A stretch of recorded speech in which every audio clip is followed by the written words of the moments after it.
welcome back to the Top 5 Sports NBA podcast. We are back for what is this, the fourth one of the season? Yeah, right? Fourth installment. Episode 4, yeah, for sure. Yeah, so kind of chugging through these. It's been some could say maybe a quiet few weeks in the NBA, even though there's always something going on, just comparatively speaking. I guess there wasn't anything that was like a huge splash compared to previous weeks, but there's always something going on in the NBA. There's always something to talk about. Joined again by my co-host Eric, my boy. What's good? How you been? What's going on, man? Yeah, like you said, it's been a relatively quiet week in the association. I guess last couple weeks since we last recorded, but there's always something going on, always a lot to talk about. So yeah, man, ready to dive into it and kind of give our 2 cents on what's been happening. And if you're watching this, Eric, you want to pull up your hoodie. My boy just got the bag thrown at him. A part of the Reebok team. He's gonna be leaving Chicago, unfortunately. For me at least, heading out to Boston. But I guess we didn't talk about this before the pod. But if you want to talk a little bit about your new gig, are you allowed to? Yeah. No, yeah, of course, man. Yeah, man. Well, first of all, thank you. Appreciate that, bro. But yeah, so I'll be joining the Reebok team, working in strategy for footwear and apparel for the Asian Pacific market. So basically managing and developing what products go into what markets, what price points, what colorways, measuring the success.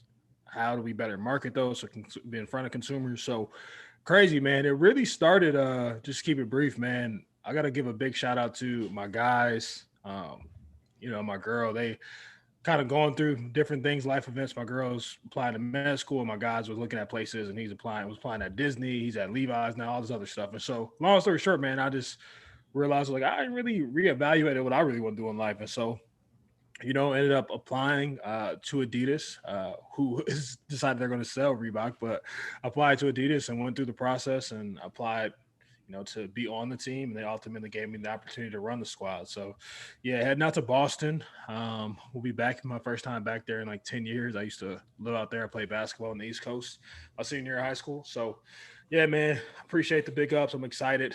But yes, I am now wearing Reebok branded merch. So, you see me in Allen Iverson's instead of my Jordans or Off-White or whatever, just know what's happening right now. Yes, bro. But super inspiring. I'm gonna quote one of my favorite Jay-Z lyrics, and it goes, "Dominoes, dominoes, only spot a few blacks to higher I go." And I think something that kind of again is inspiring me is that like when you look at the corporate aspect, so many of these companies, the more money you make, the higher you go up, the less representation we see. So for Eric, a peer of mine, to get to that position is super inspiring and just super dope. So appreciate you, my boy. Yeah. Thank you. Let's start diving into our Chicago Bulls segment as we do every episode. We are based in Chicago, so we gotta show them some love. Last night, me and Eric were texting during the Bulls Pacers game, and there's a lot to unpack here because obviously we're both huge fans, but we feel differently about this team and the players in many different ways. Understatement. But I mean, I guess just to speak on the game in of itself, it was really good to see the Bulls finally come up on the right side of a close game, especially against a good team. The Pacers, led by Sabonis, is definitely one of the better teams in the Eastern Conference. So, Eric, what are your thoughts about last night and this team? I think they won 3 of the last 5. When Dell's back, what are your thoughts on the Bulls? Great point. Like Quincy said, man, we definitely go back and forth on the players and when we think we'll get into that. But I'm excited, man. I've stressed where I kind of feel about the Bulls, and I definitely want a high draft pick. I'm never going to shy away from that. But I also wanted them to be competitive and win games the right way in the games they're supposed to win. So the Bulls we are in the 9th spot right now. I believe we're 11-15, and 8 of those 15 losses have been by 5 points or less, right? So to me, that's showing growth. And then I think it's 5 of our 11 wins are by 5 points or less. So it's showing that we're getting the growing pains and the ability to grow. And so I thought we were going to be in that playoff contention spot, to play in the playing game or either locked in. So I'm excited to see the growth, man. I like what I'm seeing. We'll get into, the guys specifically, Zach Lavine, Kobe, Wendell, Laurie, those other guys, but it's happy to see the cohesion between the group. Everyone's contributing. Guys such as our main man Thad Young, aka Thaddeus Johnson. Thaddeus Johnson. Shout out to Stacey King for that GOAT nickname, man. That's one of the best nicknames out right now. Thad's playing phenomenal. Garrett Temple is playing great. Denzel has been playing phenomenal in his own right, making big plays down the stretch. So it's inspiring to see, and I love what Billy's doing, man. It's been great to see. But yeah, man, I would love to hear your thoughts. Obviously, we have varying thoughts on this Bulls team. So, man, I'm gonna kick it over to you, and I would love to hear what you saw last night, and what you think about the opportunity for us moving forward. Right. Well, first and foremost, I gotta shout out Denzel Valentine on dropping that little EP. You know what I mean? And what's crazy is like when I watch Denzel Valentine play, I'm like, wow, like he plays with a ton of confidence, and something about him dropping that rap album made sense to me just based off how he plays. But as far as this Bulls team go, I'm a huge Thad Young fan, I remember years, and Stacey King talks about this all the time, when he played for the 76ers and he would just kill the Bulls. He's just one of those players that you don't see a lot in the NBA anymore. We talked about him last week, but I think a player that I want to discuss, because me and Ed kind of go back and forth at, is Kobe White, because he just in so many ways doesn't do it for me. And what we have agreed upon is that he's just so much better suited as a player that needs to look to score first and pass second. And what's frustrating me is because when I watch him play, there's so many young guards in the NBA that just have that innate point guard ability and just understand how to feel the game and understand okay, this is time for me to exert myself scoring the ball. This is time where I should look to get my teammates involved. And I think it's safe to say to this point that Kobe just doesn't have that, right? But what he does have is a strap, to say the very least, and he's strong and big, and he can score the ball. And so as I've kind of watched his team through the last couple of weeks, and Eric has reminded me multiple times whenever Kobe plays a good game, is that when he's scored first mentality, it kind of suits better for him in this offense. And so, I talk my mess to Kobe, but as long as he's playing this with this mindset, I feel a little bit better about him. What you guys say, man? Yeah, I'm spot on there. And I'll be honest, and I'll tell everyone this. When we drafted Kobe, I was not a fan. I was not happy, right? I want a hero. I've talked about this before. Cam Reddish, some other guy I was looking at. But, I like Kobe's game, man. I think it's suited for today's NBA. I think the expectations need to be aligned with what his skill set is. He's not a point guard. He's a scoring guard.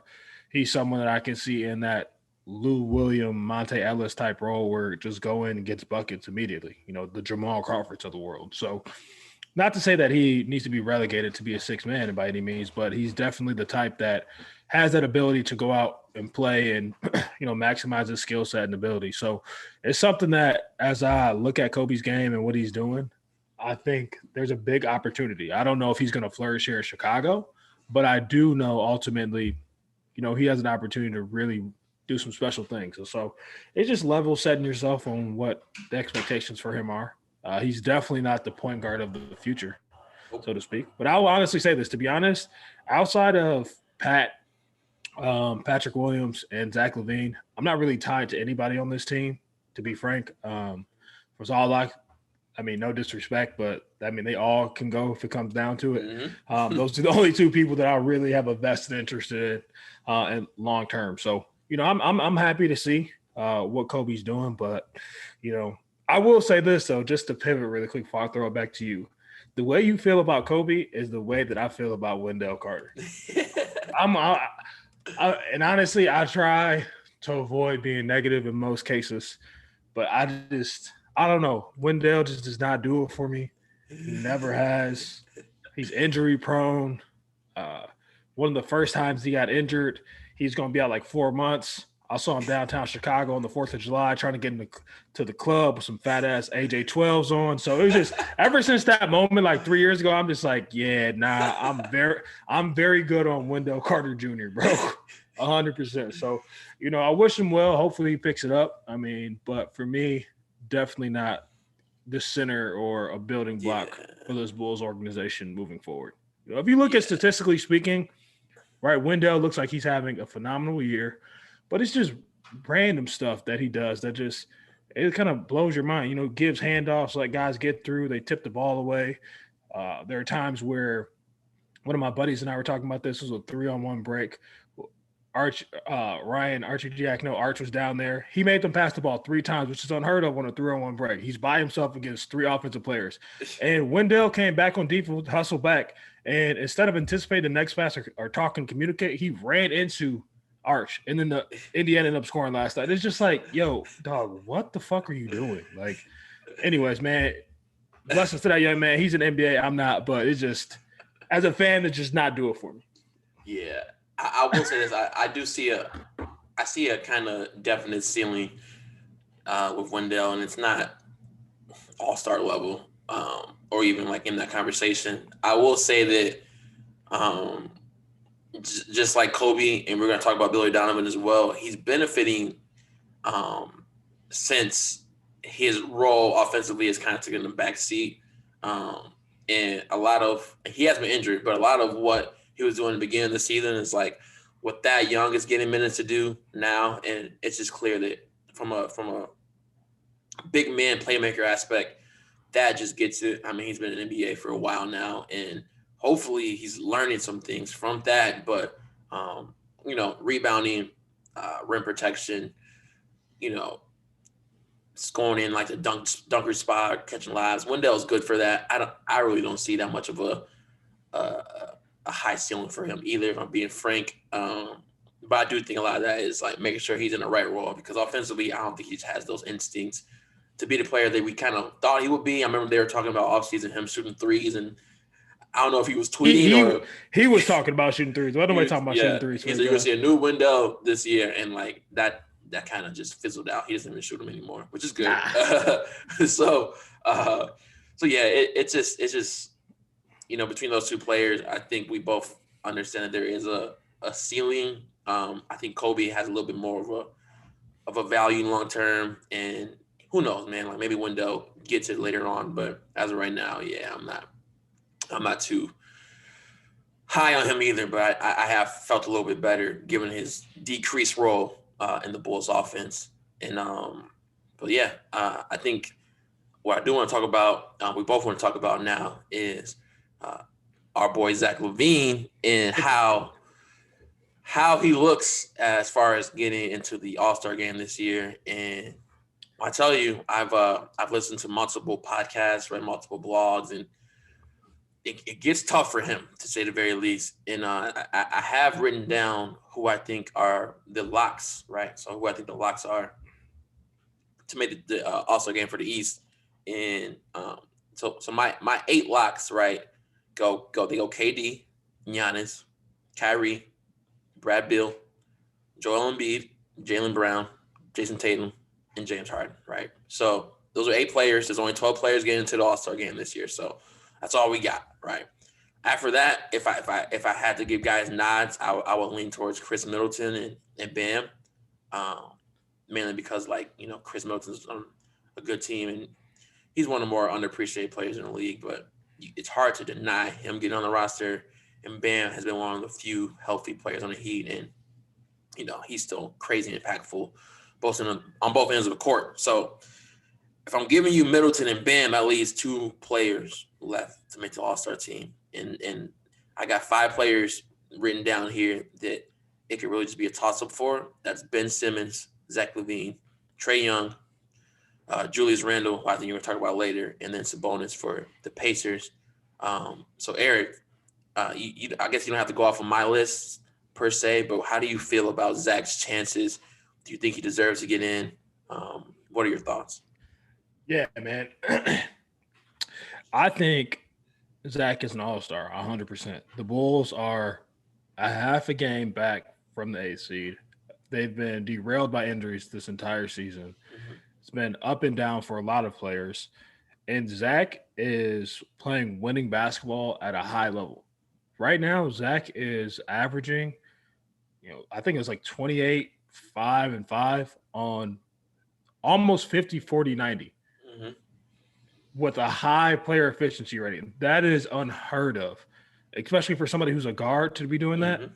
Shooting over 50% from the field, and you're seeing double and triple teams. People when you're attacking the rack, you got bigs coming over, leaving your teammates because they're not too much worried about the threat of you kicking it out. It says a lot to me. Zach is just making winning plays. There was a play last night where Sabonis got the ball off a short roll, started to put it on the ground. Zach lunged at him to give a fake. Sabonis picked up the ball, kicked it out. Zach closed out. Missed three by Indy, secured the rebound. This is late game. And so Zach's doing that on top of everything that he's doing offensively. It's really unheard of. Since the start of the new year, Zach is averaging over 30 points a game. Mm-hmm. It's just he's continued to elevate his game, continue to go up. So, I mean, Zach Lavine hype train. I tweet about Jack. I tweet about Zach all the time, man. I can't say enough about him. The things that he's doing.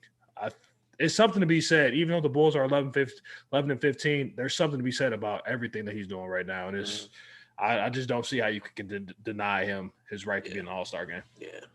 No, yeah, it's hard to disagree with what you're saying. Obviously, we have our biases, but even just from an All-Star game entertainment value, he's like perfect for the All-Star game. Like, yeah, he'll give you obviously, he's won the dunk contest, and it's like if there's a player in the league, like you want to see Sabonis in an All-Star game, or you want to see Zach Lavine, you want to see Julius Randle, right. who respect, but you want to see Zach Lavine, who might put the ball between his legs, 360 on a fast break, or what I'm saying, he just has a game that's like really made for entertainment value. So Brad Beal is basically penciled in, and the Wizards are a worse team than the Bulls. So it's like, when it comes down to winning, obviously, Brad leading NBA and scoring, doing all these amazing things, but like there's not that much of a difference between those two players if you really want to like get into the nitty gritty. And so I hope he makes. I have a good feeling he will, and he also has the city of Chicago behind him pretty heavily, which is a benefit because big market and those things should be taken into consideration when these votes are getting in, because it's unlikely he'll be a starter. So filling out those reserves, it's not in the fans' hands. So hopefully he gets in. But I think he will, man. I think. Julius Randle and Sabonis, I think both of those guys are locks because, the All-Star game is front court and then back court. So I think both of those players as front court players will get in, voted as reserves. Indiana is 14-14 right now. I think I want to say Indiana is in the top 5 in the East right now. And then the Knicks are in 6th at 14-15. And the Knicks, obviously, are really on paper do not have a good team, right? So, right. And I'll get into Julius Randle a little bit later, but just kind of give you a sneak peek into it. Julius Randle is doing something this season that only one other player in NBA history has ever done. I mean, ever. And that player is not LeBron, and it's not Michael Jordan either. So it's something to be said about. We'll get into it, but yeah, sneak peek. Yeah, we'll get into it. A little sneak peek. Yeah, but he's doing something. Yeah, so I think it's exciting to see what Julius is doing, and I think ultimately, he's a lock in there. But I think there's no way you can deny Zach. If the Bulls continue to build up, and by the time voting's over, opposing teams game planning. They know when you walk into Chicago, it's different, right? I think last year Bradley Beal, even though he was having a phenomenal season, the Wizards were losing games, and no one was really scared. He was scoring on a bad team. It's not to knock Brad; it's just a team. But Zach is really getting his team wins in pivotal moments, and so every time you play the Bulls, people know it's going to be a fight. Outside of the first couple of games of the season where we had some blowouts, that has completely changed. So competitive. Very competitive, man. So yeah, Zach Lavine, All-Star hype train. Get your tweets out. I don't think he's getting voted in, but yeah, let it be known, man. We got to get our guy in the All-Star game this season. For real. All right. Unless you got anything else you want to talk over with the Bulls. I think that's enough for the Bullies today, man. Just keep locking in, keep supporting the Bulls, man. I Mm-hmm. think, and just be patient. That's the one thing I'll always say with the Bulls. I like what everything's doing. Billy's putting these guys in good spots, and so just be patient. And I think you'll continue to see things grow as we, build this things out over the next few years. Yep. All right, man. So moving on to our next segment, which is 5 things that we liked or did not like, and I'm kicking it off for this week's episode. And this is kind of cool for me because I can kind of relate in the sense that I did the same thing, and this is in regards to Bulls guard Garrett Temple, who spent his offseason studying and preparing to take the LSAT. And so I took the LSAT right after I graduated college because I was, flirting around with doing law school and decided to hold off on that. But first and foremost, he scored a 159, which, if you know anything about the test, it's a pretty good score. And what kind of made me even more inspired, or at least what I liked about this, was it his reasoning behind pursuing this post NBA career, because he's been in the league for 10 years. He probably has at least 3 or 4 years left in him. So money shouldn't be an issue. So so what he said is that he watched a movie a few years back called Just Mercy, and it featured Michael B. Jordan. This was a movie where a lawyer named Brian Stevenson represented a wrongly convicted black man of murder, and he was able to actually acquit him. And he got inspiration from that moment, as well as watching a TED Talk in which they were talking about the power of prosecutors and how it can do a lot to really hurt majority black people when it comes down to how they spend their lives in prison for things they may or may not have done. And so, you talk about how players are being active in this type of environment, and you really don't see players thinking about going this route. I feel like this is super unique, and Temple does take me as a guy who's like very he looks at things a little differently. Right. Yeah. You know what I mean? So to hear that a guy who has no financial incentive to do something like this is pursuing something like this is like really, really dope to hear. And his reasoning is even more dope. And so really salute to Garrett Temple for taking his time to, work on something that nobody really asked him to. And it's probably different than any other NBA player that I can ever think of. So Chicago Bull, I'm glad to have him he's been playing really good in my estimation. So this is another plus for Garrett Temple. So I tip my hat to him.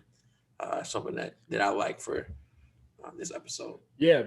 No, big shout out to him. Honestly, that's something new that I had no idea about. So I'm glad you added that to the list or something like, because I had no idea Garrett Temple was doing that. But it's not surprising, though. You can tell by the way he carries himself. He thinks big picture in a lot of cases, just in terms of, financial stability, growth, and building up the black community. So, shout out to Garrett Temple, man. That's awesome. I had no idea about that, and I'm excited. Keeping us going in a positive way. I actually think everything this week's positive.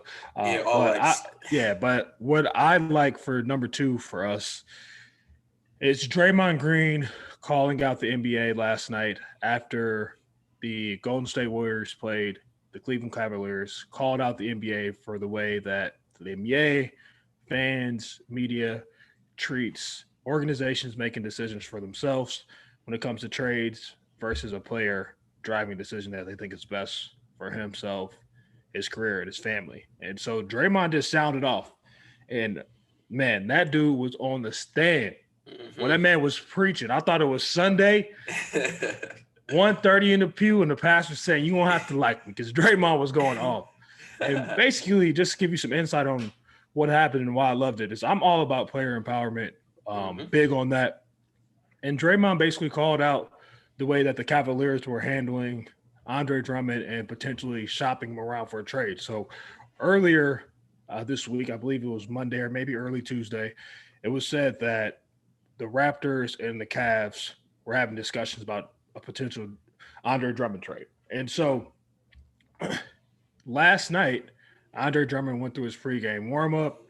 He went through, workout, stretching, everything that you do to get prepare for a game. And ultimately, at some point, got alerted by the Cavs staff that he needed to sit out. And so he went back in the locker room, got suited up, and he sat on the game and cheered on his teammates. And so Draymond sounded off on, the organizations do what's best for them. But when it comes to a player like James Harden, and no one's ever going to deny that, James's last days that he dogged it. And Draymond called this out too. And I said this too, but it's in his own right that if he wanted to leave, he should be able to request and demand a trade to go elsewhere that he thinks is best for him. Mm-hmm. But, James Harden was crucified by many people for his decision making. Even someone like LeBron, who left in free agency, is not even a trade. When he left Cleveland, he was bashed, right? And so here you have a guy in Andre Drummond committed to his team, playing well. Andre Drummond's always been a high double-double guy, and he goes through his whole workout, committed to his team, hasn't made any complaints. I'm sure at this point in his career, he's 26, 27 now. He would like to compete for a championship, hasn't complained, and then you pull him because you don't want him to potentially get injured and then lose your trade. This is a business. I understand it. We all understand it. But at the same time, players can do what's best for them. If they don't think an organization is right for them and aligns with what they want to do, by all means, leave. And they should be able to leave. And no one has the right to comment on that and whether it's wrong. You can have your opinion, but whether or not to, literally criticize somebody and blast them to wit's end is ridiculous in my opinion. Yeah. Because it goes back to me, just last point. Some people forget about this because he's, in terms of the media and fans, he's not a big name player. Harrison Barnes, and Quincy and I talked about this briefly. Harrison Barnes in 2019 was playing for the Mavs. After he left Golden State, spinning there where he got drafted in 2012, came over. Harrison Barnes, cool, right? He's on the squad. He's with the Golden State Warriors. He has an abysmal 2016 finals. Warriors get KD. Harrison Barnes signs a big offer with the Mavs. I think it was like 4 years, $90 million. Gets paid. Get paid, black man, get paid. I'm all for that. 2019 comes around. He's in a, I think second year of his contract. And Harrison Barnes is playing in a game. Listen, he's playing in a game, and he gets traded during the game. And he finds out during the game. And the Mavs pulled him out of the game in the fourth quarter at the 3-minute mark, put Dirk in. Dirk typically, goes in around this time. He's expected for Harrison to come back in, midway through the fourth, probably around the 7-minute mark. Harrison doesn't come back in, and Dirk knows something up. And then they find out that, Harrison is over on the bench, and he looks upset. And people, fans and media's reaction is that, oh, Harrison Barnes is sulking. He's upset. No, this man got traded, and he's still trying to sit there. He can't fathom what's going on. But, again, when a player wants to do something, they make that decision. It's a huge issue, right? We have from Chicago, he's a Chicago Bulls, Bob. All of us, I think, from Chicago who love basketball, have seen Derrick Rose's doc on Stadium, right? When that first dropped during the pandemic. And we remember seeing what it was like for him to get that call from his agent, BJ Armstrong at the time, and BJ telling him, hey, that you're going to the Knicks. It's just, I understand it's a business, and I support that. Do what's right for you. But these players can do what's right for them, too. So, man, big kudos to Draymond for calling what it is, keeping it honest and being transparent, because at the end of the day, man, I think the players need to take more power and force these owners' hands. And if it doesn't, you can say what you want about Kyrie Irving, but force it to be. Maybe you need some of your own, because the way that they get treated at times, it doesn't matter how much money they make. It's not right. Because any double standard, in my opinion, is all I'm always gonna have an issue with it. So shout out to Draymond Green for always being, real, honest, and just being transparent about, what needs to happen for these NBA players and standing up for the guys that he plays with and plays against. Yeah, no, big salute to Dre. Dre, I mean, if you watch the bubble and the times he's been on inside the NBA, you can tell that he has a talent to just speak, be like a talking head. And that wasn't even his first time post game kind of going on a rant. I forget the player it was, but he kind of went in on NBA guys acting tough and all that. But Draymond's always a guy. Yeah, Roddy McGruder. Draymond's always a very articulate and just intelligent type of guy who can just get points across. And yeah, man, I agree 1,000% with you. And through 4 episodes, it's very well known that you're pro player empowerment. And I love that too. So yeah, I hope that people understand this and start kind of moving that narrative to it should be all about the players at the end of the day, man. They're the talent. They're the reason why you know you're making these millions and millions of dollars. They're the reason why the arenas are filled. So they push these companies like Reebok, like Nike, like it's all about them at the end of the day. So Right. um, so without a doubt, I am all with you. And in a weird way, my next thing on the list kind of ties in to what you're saying when it comes down to um, players being empowered to do what's best for them. And this is before they get into the NBA. And Great so segue. last week, well, I'm sorry, let me see the 10th. So the 10th was the first day that the NBA G League started. And what was cool about this season is that um, there's a there's a select team right in the G League, and it's called Team Ignite. And what it is basically some of the best draft prospects from that senior high school class get invited to join the league, except and decide not to go to playing college. And um, so what's cool about this is the top four guys. I'm sorry. Right now they're undefeated in the league, which is cool. But as I look into college basketball, right now at this point, you see Duke basketball is 8-8, right? You see Kentucky is 6-13, and these are bluegrass teams who are year in year out, um, this top of the league, and it's interesting to see that those clubs aren't having the same success. And I think things like this are the reason behind this.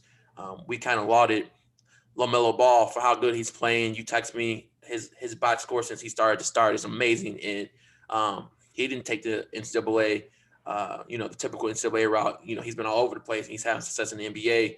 And you got two guys on the select team, Jonathan Kuminga and Jalen Green, who are most likely going to be top 5 picks, not just lottery picks, top 5 picks. And right now they're getting experience playing against really, really good players. They're playing against grown men. They're playing against former NBA players. You got guys like Jeremy Lin, who's playing really well in the G League, and he's lit up the NBA at points. And so, like, this for me is just the first year of it, but I see so much potential in this G League. I can see this being like the go-to. If you're a player of a high caliber coming out of high school, it almost makes more sense. You're getting better training, you're getting better experience, you're getting the NBA atmosphere for it, you're getting money, you're getting a bag. So, I guess you can argue if it's a bag or not, but it's still more than what you were be getting if you went to Right. college route. And you look at the G League. They're people make jokes about the G League, and it's crazy because the G League alumni is ridiculous. Like there's so many really really good NBA players, NBA All Stars, guys who have contributed um, on championship teams that come from the G League. Fred VanVleet, Pascal Siakam, Lou Will, CJ McCollum, Rudy Gobert, Chris Middleton, Christian Wood. Like the list goes on and on and on about players who are just amazing. That has some type of time spent in the G League. So I'm all here for it. I'm ready to see where it goes moving forward. I'm hopefully more and more guys take this route. But shout out to those guys at the G League for making it happen, and I'm super excited about that. Yeah, no, Q, that's a great point, man. I'm honestly extremely happy as well just to see some of these players think about the different routes that they can take. Even if they didn't go to the G League, going overseas. Brandon Jennings kicked that off back in 2008, played in Italy, and you saw other high school players doing it. But the G League giving this select team and giving bigger contracts gives a different look, because not only does it help the players and put money in their pockets and gives them, streamlines their ability in terms of, the access to who they can work with, learning about the ins and outs of being a professional athlete, taking care of their financials. It also puts them, in a plan where now they're fully immersed in it. They have things where they're not just coming in from college. College is such a different ball game, right? You're going to class, you just have very strict schedule. Like these guys are doing things on their own. So it says a lot about them to make that decision. I love what I've been seeing from those guys. I love how they're playing. I just love the way that, the G League has handled this, because you can see a lot of guys in the G League right now are going to have, strong and long careers in the NBA. Mm-hmm. And it's really, they're doing this the right way. The NBA has done a phenomenal job showcasing the G League and showing how these guys can be there, right? You think about even a guy that's not even like really on the scene, but Taco Fall, right? He was in the G League basically all last season, and now Taco's getting minutes for the Celtics. So it's just there's so many different aspects, so many different things, and so yeah, to your point, man. Shout out to the NBA, shout out to the G League. I like what's happening here. I'm a big fan of it, and yeah, hopefully we continue to see more players take this route, and the G League pipeline could be something special. So. Yeah, absolutely. And I meant to add in that, Jalen Johnson, who's also a possible lottery pick from Duke, had just opted out to not finish the season because it doesn't look like Duke will make the tournament this year. So again, it's just another example of is that players, even younger players, are starting to understand that it's a business, and then they've been looking out for number one. And there's no point of spending time, effort, energy into these universities who really aren't giving you much back. I mean, obviously there's value for playing with Duke and North Carolina, but as far as what you could be doing and what you could be spending your time doing, there's just much better routes. So, yeah, I'm all for it, man. I'm all for it. Yeah, that's a good one. So now we're at number 4, things that we like this week, and I want to give a shout out to the Utah Jazz. First of all, I'm gonna be honest. I never would have thought I would give a shout out to the Utah Jazz. Uh, the way that their fans operate is well documented. It's Black History Month, so I'm not going to get into that. But the team itself, man, they're playing well, and they are truly embodying team basketball right now. It's inspiring. Everyone's touching the basketball. It's swinging. Guys aren't complaining. And it's led to them winning 19 out of their last 20 games. And they're first at the top of the West. And I don't think anyone coming into the season had the Jazz as the best team in the NBA. They're sitting at 23-5 right now. I think it's a 2 or 3 game lead on the Lakers. So it's amazing to see what the Jazz are doing. I'm a big fan of Quinn Snyder, the head coach out there. His defensive schemes, the way that he schemes up and plays team basketball, the rotations, you can really tell that he locks in and studies and masters his craft. But on the offensive end, he gives his team the ability to play freely and allows them to be themselves. And so last year, Mike Conley came over and there was big expectations, and Mike had a bit of a down year, but now Mike Conley's back to being himself. He's, fluid playing with Donovan in the backcourt. You have a potential 6 man of the year candidate. And I'll go as far as say it's his to lose at this point. If he's healthy, it's a lock. Yeah, Jordan Clarkson is balling off the bench, averaging 19 a game. Rudy Gobert is being that defensive anchor, locking things down in the paint. You got guys like Bogdanovich is back. Bogey, they lost him in the bubble, so he wasn't there because he was with his family. And they got Joe Ingles, and they just have all these guys who just know their role and play the right way.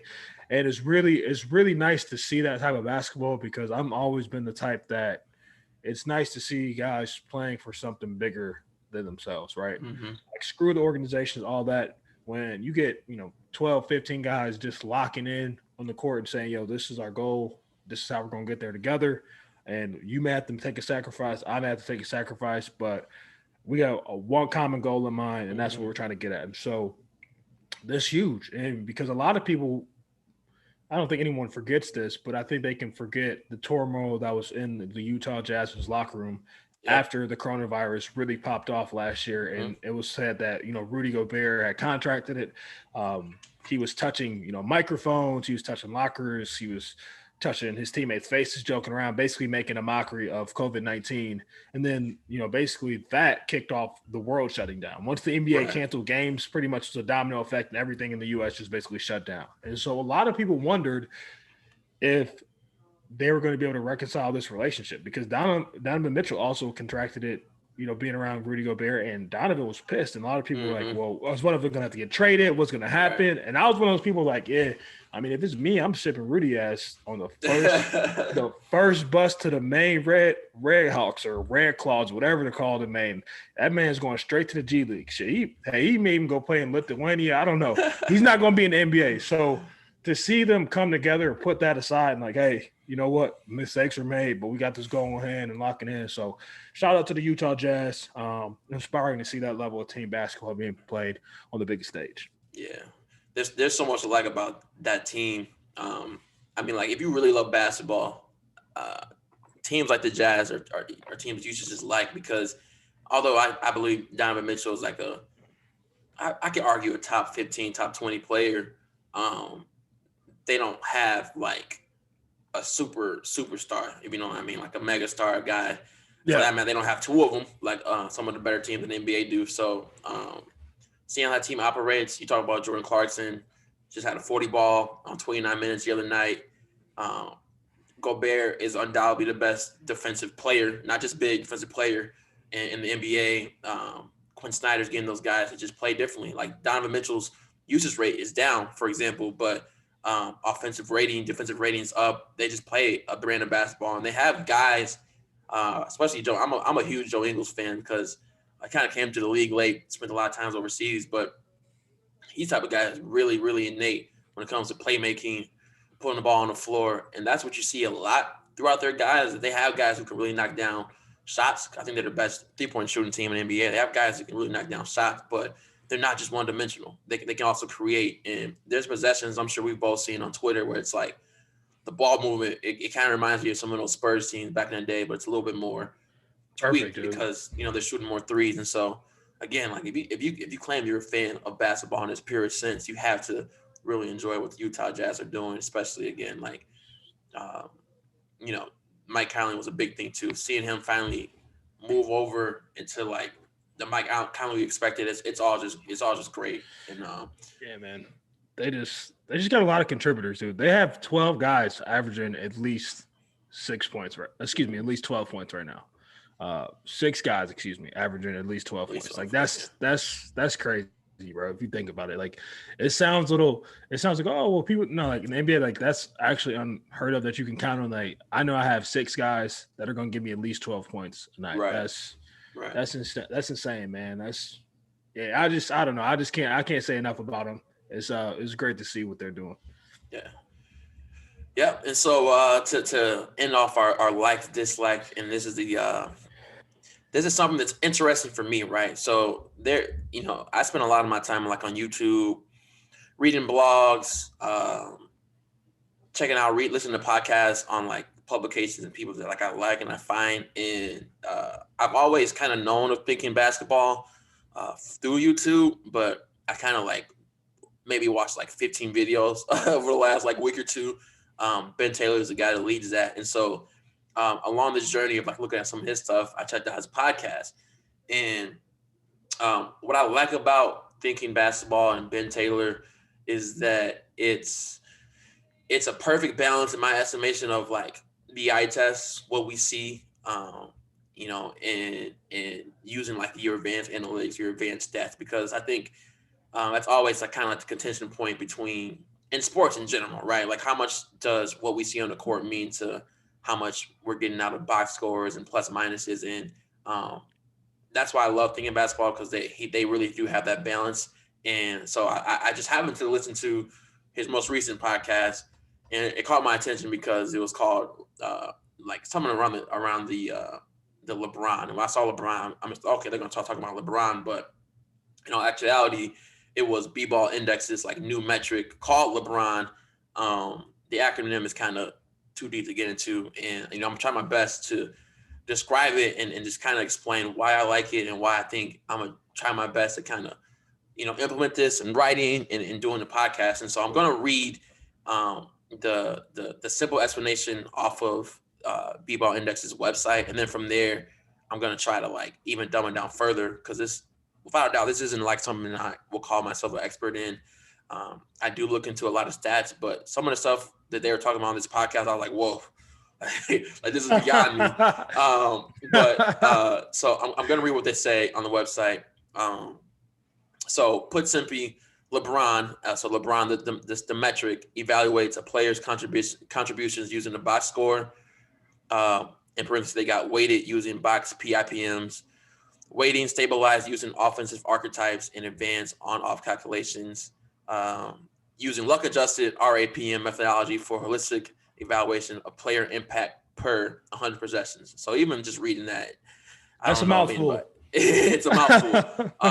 So to break it down simply, I listened to this a couple times just to make sure I understand what's going on. So you got your box score, So something that a lot of people just look at. So points, rebounds, assists, field goal percentage, all that good stuff. And then you have your on and off or plus minus. And what LeBron is doing is basically taking those metrics, but not just those metrics by himself, but like an elevated, advanced level of those metrics, and using those to kind of um, weigh player impact on court. And even beyond that, they're not like just like combining those two and coming out with a metric. They're like using it as priors, and it gets complicated. But just understanding that like some of these nerds that we kind of make fun of in the analytics department are trying to do their best of getting rid of some of the noise, right? So when you got like a plus minus, there's a lot of noise that comes with it as far as like um, who they were playing, how good the team was, if somebody's injured that particular night. There's a lot of noise that comes with box score as well. And the goal is basically to how can we get rid of all that noise and give you a stat that really does show how valuable a player is given their role. And so after doing a lot of research into it, I really do like it. I think it's something that I'm going to use. I checked out the Bulls. Also, it's free. That's another thing too. It's free. You'll find that sometimes a lot of the nitty gritty stats or databases you want to get into these days, you have to pay for it, which sucks. But this one is something that's free, and I wanted to give it a few tests around the NBA. So I looked up the Bulls and who's number one on the Bulls team and LeBron. And I want you to guess. I want you to guess who the number one player on the Bulls currently is For the LeBron set? for the LeBron stat. Yeah. Okay.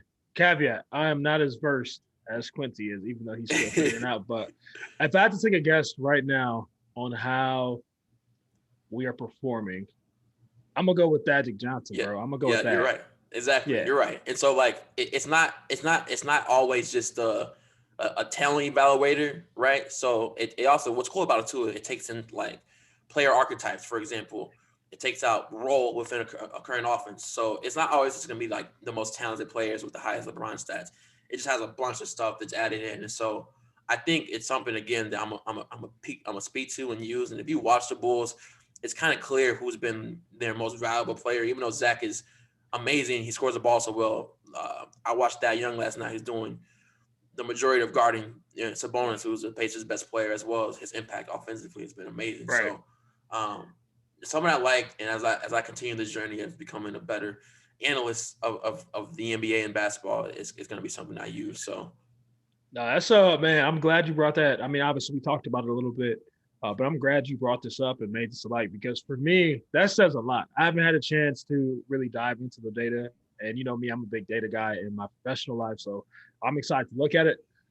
But yeah, just the knowing that they called out that, and again, I'll be honest, Quincy did not tell me this beforehand. I just threw a guess based on some of the things he was talking about, and so to me that says a lot because you know, as Quincy said, Thad has been a very, very important person since he's really stepped into this role as operating as our point forward, you know, with Laurie and Wendell out. And so the fact that like that's who LeBron, the LeBron database is saying is, you know, been our most valuable player says a lot because truly, if you're watching the games, that's what you would think as well too, right? You can see Zach filling up the box score and how important he is, but you know, these wins that we're getting being half a game back at the A spot and, you know, these close games, that has a lot to do with that and what he's doing. And so without that last night, I'll tell you, if the Bulls had, you know, Wendell and Laurie in there and let's say Laurie was healthy, like we did not have won that game and I will not die on that hill. Like I will die on that. Like we would have not have won that. And that plays a big part. So yeah, that's huge, man. I'm definitely gonna take a look. I'm glad you lobbed that. Hopefully you guys take a look too. Yeah. I'll probably find out a way to link it within the promo, at least the podcast, so you can kind of check it out. And if you love the NBA, man, Thinking Basketball on YouTube, Ben Taylor, like they have a lot of really interesting videos and stuff that like I just find myself enamored with. Again, it's just that balance of eye test plus the advanced stats, which I think is what everybody should kind of lean towards. So yeah, check that out for sure. For sure. So that leads us into what we got left. Oh, we got what the, right? And this is for those who are new or maybe haven't heard, this is basically something that Quincy and I find, you know, mind blowing. It really sparks our interest and basically leaves you like, yo, what the, right? Like, so this, what the, you know, we got, what the All-Star game, what the Adam Silver, whatever you want to call it. I think both of us will go out and say that as a commissioner, we really like Adam Silver. I think a lot of people do. Um, and I think he's the best commissioner in sports. But I think we need to talk about this decision to play the All-Star game because I don't agree with it. Yeah. I think the NBA has a lot of protocols in place right now, as they should, to take care of the players. A couple of weeks ago, there was a potential, basically, mini bubbles within their own markets, and so players couldn't really see family that didn't live with them and different things. And Quincy and I talked about George Hill, saying that he would do whatever he thinks is best for him, and so the list goes on. But a decision to have an All-Star game, which truly isn't needed, and not only have an All-Star game, but have it in Georgia, which I'm gonna tell you something: COVID-19 does not exist in Georgia. Bruh. I'm just gonna be honest. Bruh. They just, especially in the city of Atlanta.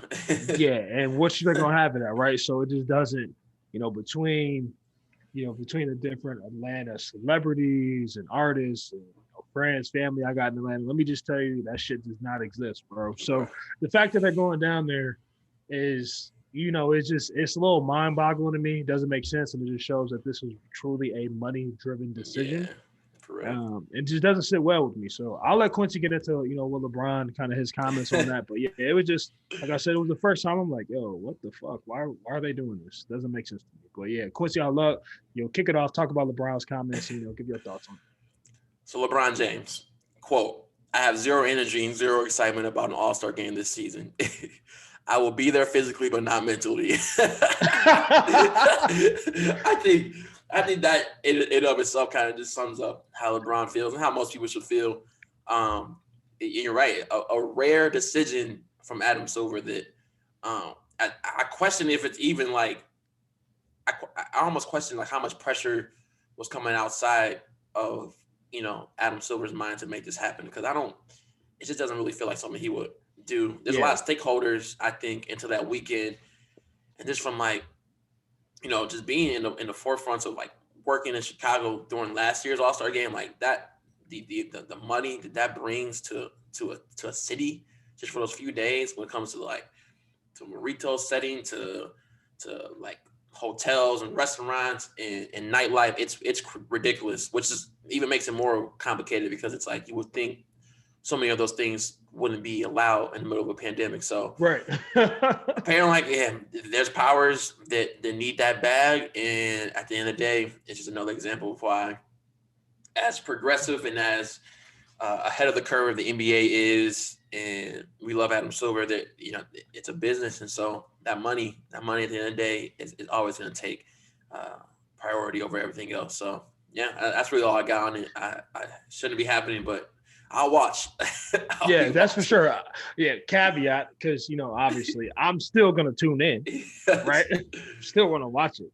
Yes, but yeah, it just doesn't. It doesn't make sense to me. And honestly, I get it, man. Adam's in a tough position, and I can be honest, I would not want to be in the job that he has right now. Mm-hmm. It's tough to navigate and juggle, the different powers and pressures that he's facing to do, in terms of what's right for the league, what's right for the players, monies, the financial aspect. It's a lot, right? And I know he's probably getting downward pressure from the owners, their partnerships, and so much goes on to that, so many different aspects. And so, yeah, tough spot. But yeah, I would have loved to see, Adam flex his muscles a little bit and, buck up to those that were putting that downward pressure on, the NBA and the NBA's front office.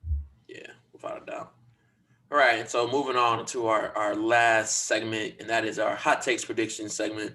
And I'm gonna start this one off just because it kind of ties into one of the things you liked in our previous segment. And well, first and foremost, I do want to. I don't know if this is allowed, but I'm gonna do it anyway. I changed my mind about the Nets not making the finals.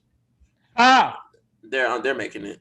I'm not gonna really go too deep about that, but I mean, like they just signed Roberson, and I thought that even before they signed him. I don't know if that helps them. It might help them. I mean, it will help them defensively, but now it's like you can definitely leave your guy open now. So hopefully Steve Nash will figure out smart ways to incorporate Roberson offensively, like kind of how the 76ers are with Ben Simmons, where it's like Make him a screener. Make him be a part of the offense where he's just not standing in the corner and so easy to like make him not be worthless. But I'm rambling. The Jazz, right? I do have them making the Western Conference Finals. The question with this team is if they're the 2015 Atlanta Hawks, who had the league best record. They had Millsap, Horford, Korver, Jeff Teague. Like, that was a really fun team. What was that? What was that Coach Bud from Milwaukee, right? That was the coach of that team. So another guy from the Coach Pop tree. And that's a question. Are they 2015 Jazz? I don't think so. The Jazz got swept. Well, I'm sorry. The Hawks got swept in the second round to LeBron. It kind of made a mockery of that team as well as the regular season. But I really believe that the Jazz will be a team that's in the West Conference Finals. Now, if they'll win that, it's a whole nother discussion. But even in those West Conference Finals, they'll win a few games as well. I think they're real, and especially if they're healthy. I've seen enough from Donovan Mitchell last year in the bubble to know that, like, they at least have a guy where it's like sometime in the playoffs it becomes like, hey, can your best player ISO and get a bucket, and he can do that. And so, yeah, I like the Jazz to be a real team this year. They're a real contender. They might not be my favorite, but they are real, and that's my prediction for this week. Yeah, two things. So, welcome over to the Nets train, because I'm gonna let y'all in.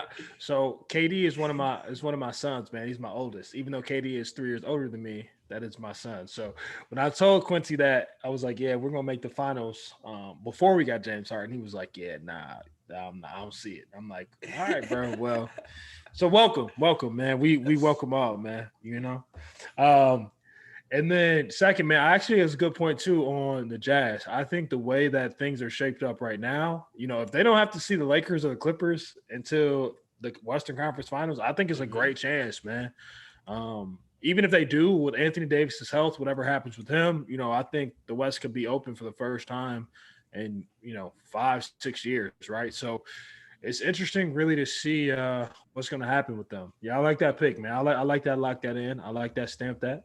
Obviously, I think if they see the Nuggets or Blazers or Suns or who else, I just can't see anybody beating them in 7 games right now. Right. So interesting to see, man. I like that pick though. Good pick. And what's even crazier is the second round Lakers Clippers matchup that might happen. That's going to be right. That's gonna be interesting, to say the least. Yeah, crazy. So my hot take, and I alluded to this when we were talking about Julius Randle. Not only do I think Julius Randle is an all-star, I think Julius Randle is an all-NBA performer. And I think he needs to be one of the 15 best players for this season if he continues up where he's at right now. And a lot of people go, that's crazy. The Knicks, they're 6, they're 14-5, they're a game under. I'm going to be honest with you, I don't care. Julius Randle is doing something that we have not seen in basketball for years. So I'm going to just read off his stats really quickly. And honestly, I'm going to be honest with you. I'm not just a big stats guy. I'm a big data guy, but I look at like the totality of the eye test and, stats. We kind of talked like about LeBron. And I think that measure, obviously helped me figure out that just kind of way I operate. So Julius Randle right now is averaging 23 points, 11 rebounds, and almost 6 assists. He is shooting 48% from the field, 41 from 3, and 80% from the free throw line. The only other person in NBA history to average at least 20, 10, and 5 while shooting 40% from the three-point line. Wait. I'm gonna see if I can guess it. Oh yeah, guess this. Yeah, I haven't even told you this. Yeah, take a guess. There's only one other person in NBA history that's done this. So say. Give me the parameters again. 20. So Julius Randle, him and one other person in NBA history have averaged at least 20 points a game, 10 rebounds, and 5 assists while shooting at least 40% from 3. 40 from 3. That's the part that. Yeah. That's the part that gets me. 5 assists though too. That's the thing, right? Yeah. That's tough, bro. Is it Dirk? No. No, it's not Dirk. Give me one more guess. 40%. 40%. 40% from three. That's it. The 5 assists is huge because you got to consider that playmaking ability to get 5 assists. Is it Luke? Is it Luca? No, he wouldn't shoot 40% though. He's always been below 40. I don't know, bro. I don't know, bro. Uh, the legend himself, Larry Bird. Larry Oh Legend. wow, wow, Larry Bird and Julius Randle are the wow. only people in NBA history to do that. And to think about it, I said Julius Randle is averaging 23, 11, and 5. So theoretically, Larry Bird could somewhere be he could basically be right at 20, 10, and 5. Like, right? Like Mm, that's because these parameters would be higher based on what Julius' right, right, stats right, are. right. So, if he finishes up, yeah, I think he needs to be on the all NBA team, man. I think Julius is for real. I think when he was on the baby Lakers, I was a big fan of him.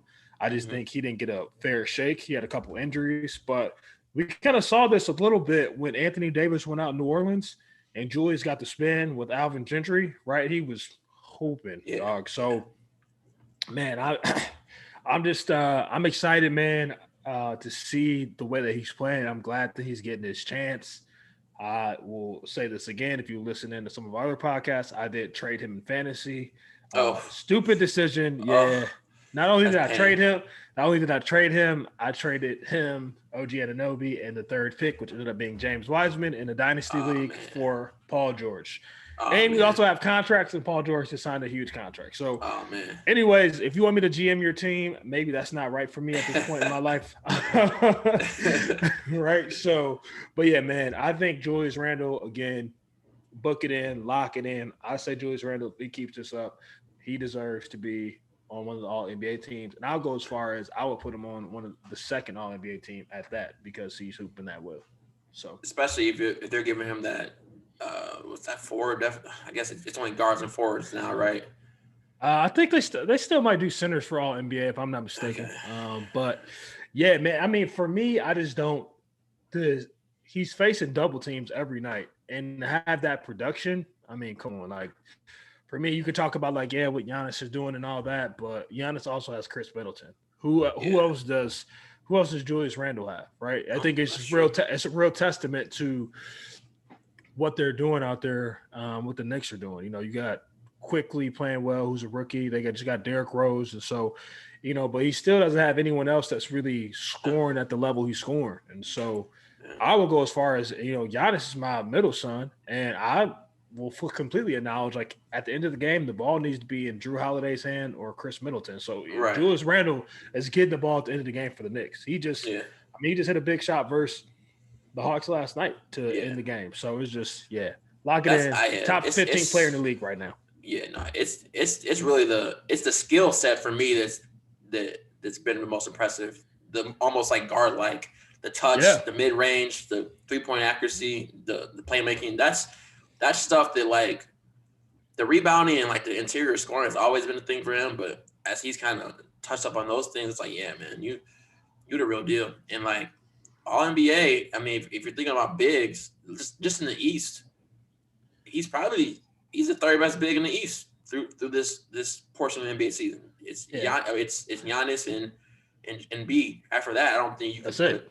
I don't Yeah. think you can put anybody else above him. And for So that matter, you got AD and Jokic on the well, West.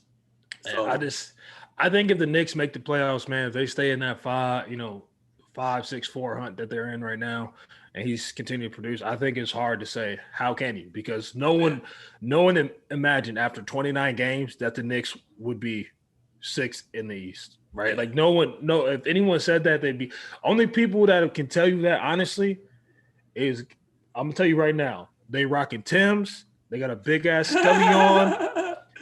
Scully got a New York Yankees sign on it, and they call you dog and son every 2 seconds. Those are the they only rude. people, man. That's They it. loud, That's aggressive. it. That's it. Yeah.